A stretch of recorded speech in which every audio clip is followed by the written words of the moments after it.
इस पूरी खबर पर हम आपको एक न्यूज रील दिखाते हैं, फिर ये बताएंगे कि बेटियों की सुरक्षा पर कैसे महाराष्ट्र में राजनीतिक कलेश शुरू हो चुके हैं।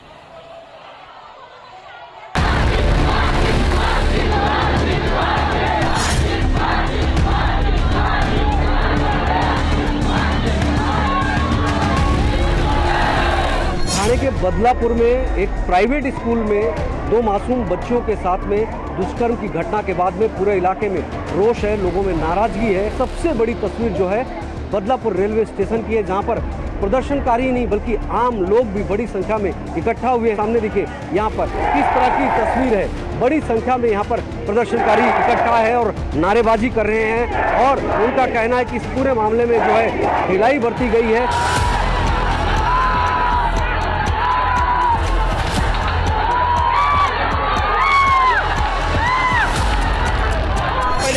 सीसीटीवी फुटेज डिलीट किया है, उन्होंने कोई सहकार्य नहीं किया है और पुलिस प्रशासन भी कोई उनको सामने नहीं लेके आ रहा है। जो आरोपी पकड़ा है कि नहीं पकड़ा वो भी लोगों को पता नहीं है। क्या मांगे हैं, क्या चाहते हैं? सुबह 6 बजे से यहाँ पर बैठे हुए हैं। हम लोग को बस फांसी चाहिए ताकि आगे चल के वो किसी और बच्ची के साथ ना कर पाए। फांसी मिलनी चाहिए, उसकी जगह कुछ चाहिए नहीं।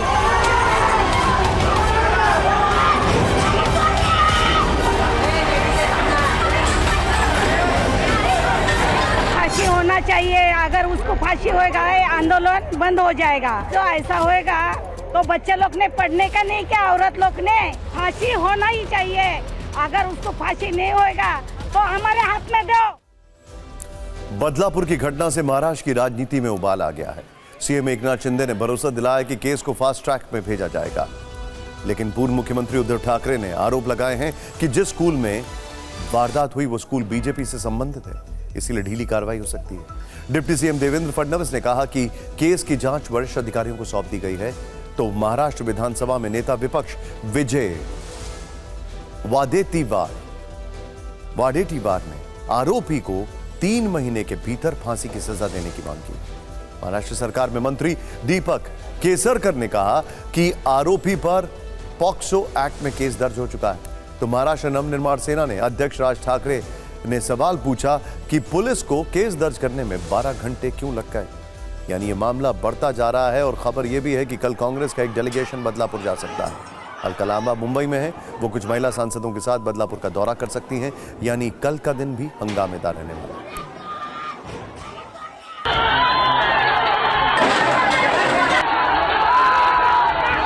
या संदर्भात सीनियर IPS ऑफिसर आरती सिंग ज्या IG लेवलचे ऑफिसर आहेत त्यांना नियुक्त केलेला आहे।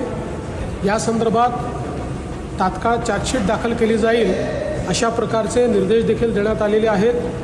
फास्ट ट्रैक कोर्टाची निर्मिती करण्याचा प्रस्ताव देखील नहीं, ये कानून सुव्यवस्था की धज्जियां उड़ चुकी है और जो छोटे छोटे बच्चों पे अत्याचार होता है वो पूरे महाराष्ट्र को एक शर्म आनी चाहिए। ऐसी घटना ये पुलिस विभाग की आज कानून व्यवस्था पूरी बिगड़ चुकी है। 18 को जब कंप्लेंट दी गई तो 12 घंटे तक इसका कुछ कॉग्निजेंस नहीं लिया गया, इसलिए वहाँ की जो सीनियर PI है उनको ट्रांसफ़र किया गया है।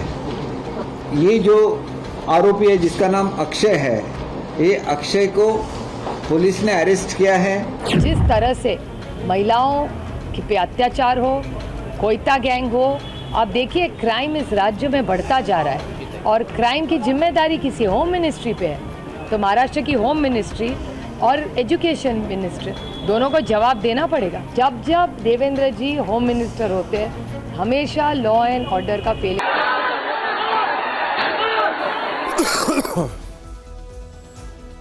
और बदलापुर के बाद अब आपको बंगाल लेकर चलते हैं। यहाँ ट्रेनी डॉक्टर से रेप और हत्या में इंसाफ की अंतिम आस आज सुप्रीम कोर्ट से जगी है। सुप्रीम कोर्ट ने स्वतः संज्ञान लेते हुए कैसे आज सुनवाई के दौरान कोलकाता पुलिस, ममता सरकार और केंद्र सरकार से तीखे सवाल पूछे। लेकिन ये पूरी जानकारी देने से पहले आपको 20 सेकंड का एक वीडियो दिखाते हैं जो TV9 के कैमरे में रिकॉर्ड हुआ है। इस वीडियो को देखकर आपको अंदाजा होगा कि जब अन्याय होता है तो कोर्ट के प्रति भरोसे का इंडेक्स कितनी ऊंचाई पर होता है। ये तस्वीर दिल्ली के RML अस्पताल की है। कोलकाता कांड से नाराज रेजिडेंट डॉक्टर यहां 9 अगस्त से लगातार धरना प्रदर्शन कर रहे हैं। आज जब सुप्रीम कोर्ट में मामले की सुनवाई हुई तो प्रदर्शनकारी डॉक्टर सुप्रीम कोर्ट की लाइव स्ट्रीमिंग देखते मिले। वो बंगाल सरकार की ओर से पेश वकील कपिल सिब्बल की दलीलों को टीवी स्क्रीन पर ध्यान से सुन रहे थे। उन दलीलों पर सीजीआई के पूछे गए कठोर सवालों को नोट कर रहे थे। इस वीडियो को खबर की शुरुआत में दिखाने का एक विशेष अर्थ है। आप सोचिए कि जब सरकार और प्रशासन सबसे न्याय की उम्मीद टूट जाती है, तब देश की जनता न्यायपालिका की ओर के नजरों से देखती है। कोलकाता में ट्रेनी डॉक्टर से रेप मर्डर को लेकर पूरे देश में गुस्सा है। खासतौर से देश भर के डॉक्टर्स नाराज हैं।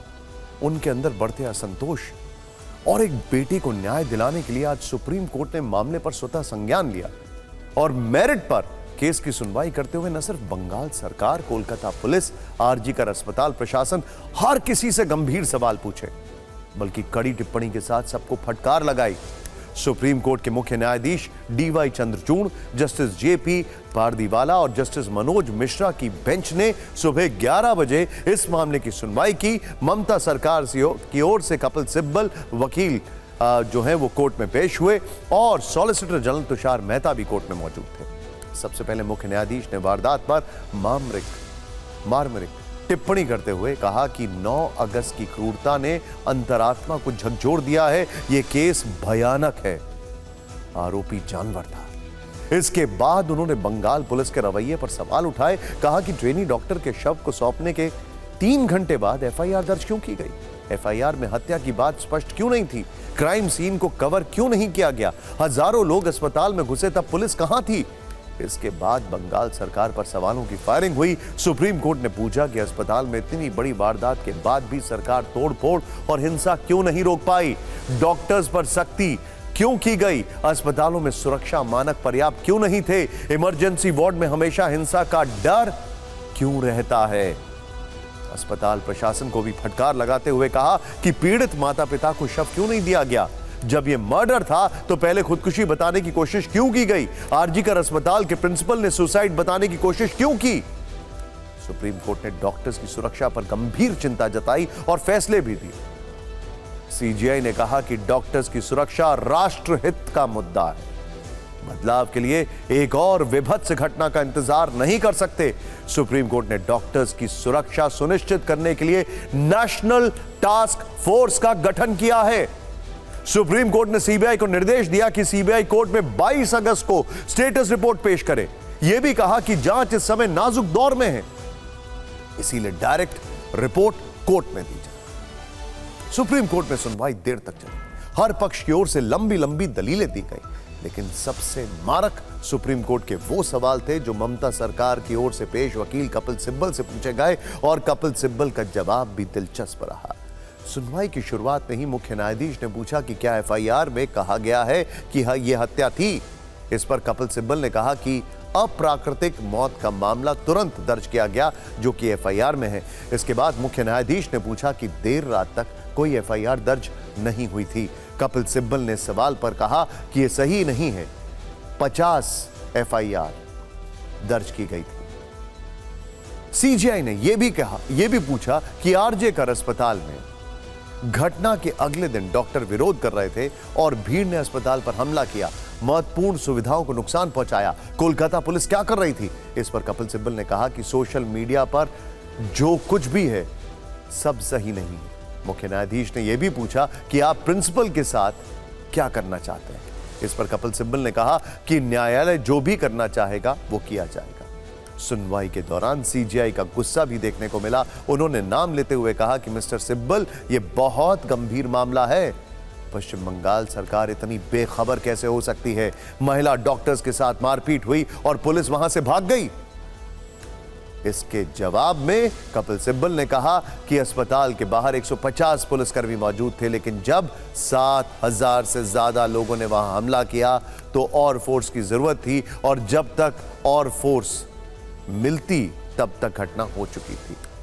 इसी तरह के कई और सवाल जो पुलिस और बंगाल सरकार पर आज सुप्रीम कोर्ट में उठे, जैसे कि माता पिता को बेटी का शव तुरंत क्यों नहीं देखने दिया गया, हड़बड़ी में शव का अंतिम संस्कार क्यों किया गया, इंसाफ की बात करने वाले लोगों को नोटिस क्यों भेजे गए। सुप्रीम कोर्ट ने कोलकाता केस के बहाने पूरे देश में डॉक्टर्स की सुरक्षा पर चिंता भी जताई और केंद्र सरकार से कुछ सवाल भी किए। ये जानकारी देने से पहले कोलकाता केस में आज की पॉलिटिकल फाइल्स दिखाते हैं आपको।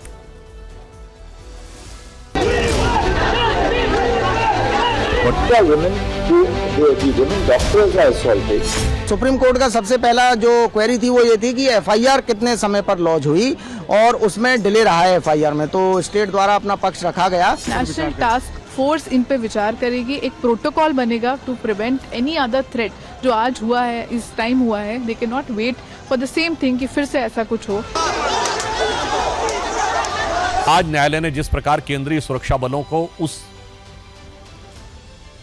कॉलेज की सुरक्षा देने का निर्णय लिया है, इससे बहुत साफ हो जाता है कि पश्चिम बंगाल की सरकार और कोलकाता पुलिस की जो नैतिक आधार था वो स्वतः ध्वस्त हो गया। ফলে সুপ্রিম কোর্ট এটা কিন্তু সারা দেশের ক্ষেত্রে যে ব্যবস্থাপনার কথা বলেছেন, যে পদক্ষেপের কথা বলেছেন, আমরা তাকে স্বাগত জানাচ্ছি।